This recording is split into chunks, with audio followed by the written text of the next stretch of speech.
हैं तो उसके लिए हम ओम्स लॉ यूज़ करते हैं।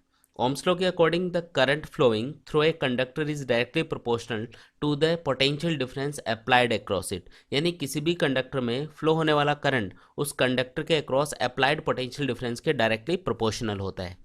अगर हम इसे मैथमेटिकली लिखें तो हम लिख सकते हैं V is directly proportional to I। और यहाँ पे जब हम इस प्रोपोर्शनलिटी सिंबल को हटाएंगे तो इसकी जगह एक कांस्टेंट आएगा जिसे हम यहाँ पे R के सिंबल से रिप्रेजेंट कर रहे हैं।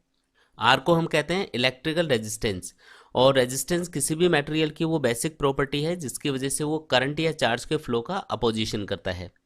अगर हम वोल्टेज और करंट के बीच में ग्राफ ड्रॉ करें तो ये ग्राफ हमेशा एक स्ट्रेट लाइन होगा, क्योंकि जो वोल्टेज और करंट है वो दोनों एक दूसरे के डायरेक्टली प्रोपोर्शनल हैं, और जब भी दो चीज़ें एक दूसरे के डायरेक्टली प्रोपोर्शनल होती है तो ग्राफ हमेशा एक स्ट्रेट लाइन होता है जो कि ओरिजिन से पास होता है।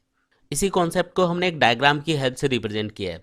यहाँ पे वोल्टेज या पोटेंशियल डिफरेंस वो रीजन होता है जिसकी वजह से किसी भी कंडक्टर में करंट फ्लो होता है, यानी करंट को फ्लो करने में जो हेल्प करता है वो है पोटेंशियल डिफरेंस। लेकिन जो रेजिस्टेंस होता है, रेजिस्टेंस मटेरियल की वो प्रॉपर्टी है जिसकी वजह से करंट या चार्ज के फ्लो का अपोजिशन होता है। तो ये क्या करता है, ये करंट को अपोज करने की कोशिश करता है। मतलब अगर किसी भी मटेरियल का रेजिस्टेंस ज़्यादा होगा तो उसमें से करंट मुश्किल से पास होगा, उसमें से करंट ईजिली पास नहीं हो पाएगा।